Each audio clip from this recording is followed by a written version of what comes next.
আসসালামু আলাইকুম, কেমন আছেন বন্ধুরা? আজকে কিন্তু বড় একটা ভিডিও নিয়ে আসছি। আজকে অনেক দিন পর একটু বড় ভিডিও, বড় বলতে বেশি বড় না, 2-3 মিনিট আর কি। তো এই যে বন্ধুরা দেখেন, ছাদটারে পুরোপুরি পরিষ্কার করে ফেলছি। এই যে আমি যে গাছ লাগাই ছাদের উপরে, আজকে ছাদটারে পুরো পরিষ্কার করে একদম নতুন করে মাটি দিয়ে সার টার দিয়ে, মানে গোবর সার, জৈব সার দিয়ে সব রেডি করে আবার এই যে আমি গাছ লাগিয়ে দিছি। এখন এই যে ধুন্দুল গাছ লাগাইছি বন্ধুরা। ধুন্দুল গাছের উপর না আমার একটা গোসা, কারণ ধুন্দুল গাছ লাগাইলে অনেক দূরে চলে যায়, আমি ধুন্দুল খাইতে পারি না। একদম রডের উপরে উঠে যায়, পরে উপরে বসে গত বছর 5-6টা পেকে গেছে, কিন্তু আমি খেতে পারি নাই, অনেক বেশি বায় গাছটা। এদিকে দেখেন আমার এই যে টমেটো গাছের কী অবস্থা, টমেটো গাছ সব উঠাই ফেলছি। এই যে 2টা গাছ রেখে দিছি, এই গাছটার ভিতরে এত পরিমাণ টমেটো হয়েছে। তো টমেটো দেখে না, গাছটা দেখে মায়া লাগলো, সেজন্য আমি টমেটো গাছটা রেখে দিছি। আর এদিকে কিন্তু গুলুম গাছও লাগাইছি আমি। আর এই যে এটার ভিতরে আমি বীজ তৈরি করি, আগে হলো এটার ভিতরে আমি চারা দিই, চারা দিয়ে পরে এটার ভিতরে থেকে উঠে উঠে আমি সব জায়গায় লাগাই।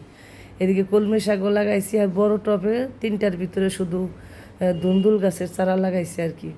আমি সব চারাই আগে আমার বাসার ভিতরে ওইটা উঠাই, তারপরে নিয়ে আমি ছাদে নিয়ে লাগাই, না হলে কিন্তু ছাদে লাগাইলে হয় কি পাখিতে ঠোকরাইয়া খেয়ে ফেলে, মানে উঠে না, মাটি মুটি পোকামাকড়ে খেয়ে ফেলে, চারাটা উঠতে চায় না, সেজন্য আমি নিচের থেকে চারাটা সবসময় উঠে আনি।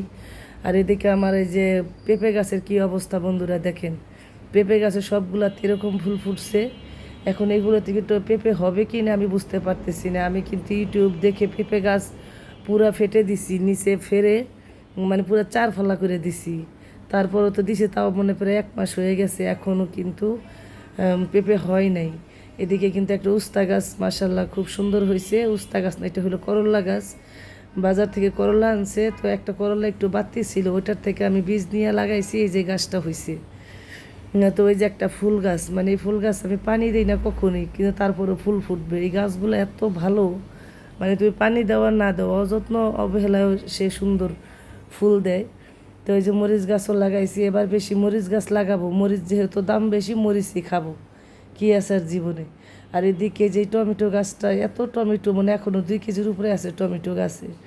তো আমি দেখে আর এত মায়া লাগলো যে গাছটা কেটে ফেলবো, আর এই টমেটোগুলো কাঁচা খাইয়ে লাভ কি।